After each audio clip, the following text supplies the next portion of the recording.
Welcome back to Families in Action with Kim Mancia and Bob Sheritz at Hometown Station AM 1220. Oh, she did so good on that Did one. I? Right on. Thank you. You can listen. You can hear the whole town clapping right now. They're You did so good. So, yeah. Right on, Kim. Good job. Yeah. Welcome back to Families in Action, Kim. I love that in recovery the stuff that we thought was the worst thing in our lives becomes our greatest asset. I mean, here's an example Really of it: is we're sharing. You're sharing this today, right? And we get on it in hopes that somebody can hear this and go, "Wow, like me too," and I can get in recovery, and I don't have to live that way, right? Even talking about it, it turns your shame into freedom. Yeah. See, I wouldn't say that part about being pregnant. I would just tell the story I was getting home at my wedding, and now I realize that that's a big piece. Yeah. To share that's how low you go, and not wanting to, but that's where you go. So I'm going to fast forward you a little bit so we can get to the kids, because we're running out of time here. Julio overdoses. You guys pull the plug, and he takes this big gasping, breath, and is alive, and back, and that's not the end of it. He's got severe damage where he's got to learn how to walk and do all kinds of stuff, right? He's got to learn how to walk. They said he'll probably have memory loss, but he sure didn't forget that the use of heroin. Well, and I want people to hear that, because people don't realize this is a brain disorder. Like, it is so stinking powerful inside of your mind. It's like breathing to the addict. It really is. And you go back to your go-to when there's a stress, anxiety, depression, even happiness. You go to your go-to, and that's what he did. And I thought that would be it. He went from heroin to crack to insanity, in and out of mental hospitals. And after 19 years, I said, you know what? Yeah. How did he finally surrender? What was his surrender? He finally surrendered. You know what? I was watching my kids begin to struggle, start using. I could tell you my oldest was starting to drink and smoke, and he had a big anger issue. Why wouldn't he? He didn't know how to express himself. Right. And I said, I'm done. And I told my husband, I love you so much, but I can't do this anymore. And so I asked him to leave. I said, but you're going to get help on your own. I'm not going to look for it. You need to go get help. And when you are finished, and I see that you've changed, then we'll talk about it. Oh my gosh, he got help. Something had changed. Something clicked. If I would have known that, I would have left his butt a long time ago. Here I was busy trying to control, thinking that every situation.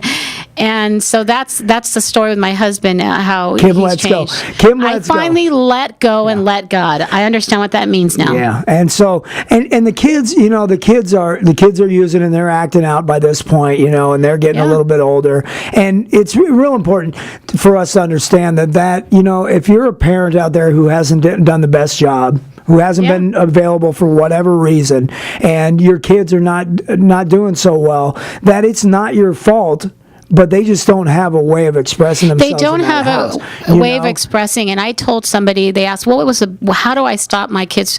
I didn't allow them a safe place to communicate what they were feeling. I thought if I hid it, made excuses for their father's behavior, and that how much he loved them. I always told them that. I never told him that he didn't love him or he was out there, but I thought that would be enough. But it wasn't a safe place to validate their feelings when they were feeling sad. I would just take them to the park. Let's get him out of this.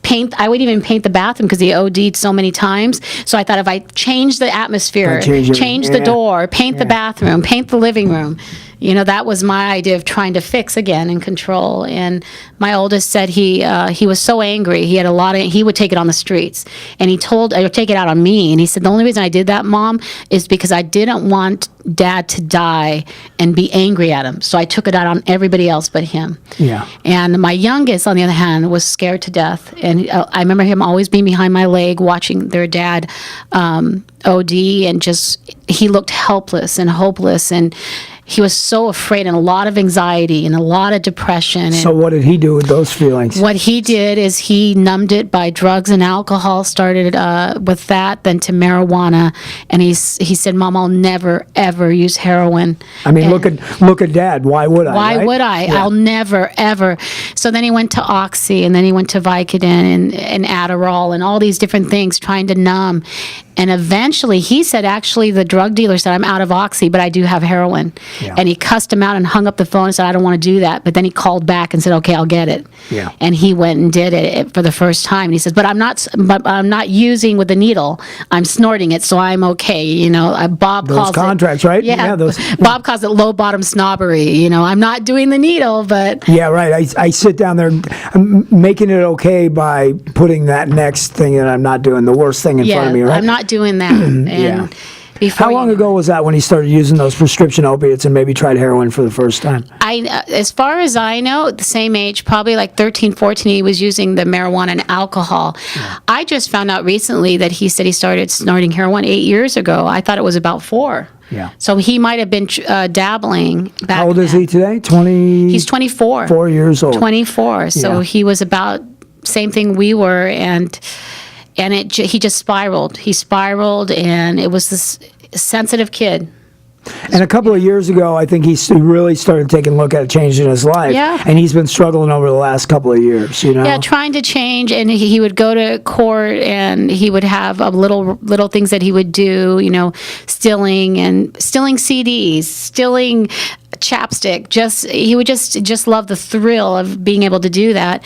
And then he started stealing bigger things to support his habit, and in and out of jail, and they would tell him, go to rehab and you won't have to stay here. Yeah. And he wouldn't go until finally. Yeah, well, and I mean, it's such a, it's so powerful. I remember a time not too long ago where Carrie had offered him a spot in his Oh, rehab, and he called up, and I love your son. You know, he calls up, and he's so, you know, he's polite. You guys are awesome, Yeah. awesome people, and he's got all these beautiful manners, and none of that has changed just because Yeah. he's a drug addict, right? Yeah. And he says that I thank you for the offer, but I'd like to respectfully decline the offer at this point. And they were like, oh my God, gosh. this kid, right? Yeah. And he So- said, but maybe I'll go when I come back from Vegas. He wanted Yeah, to let me go do my thing, and then maybe I'll take you up on it. So Yeah. let's see where he's at today Yeah. and wrap this whole thing up. And when we come back after the break, okay, Kim? Okay. All right. This is Families in Action, brought to you by your hometown station, AM 1220, KHTS.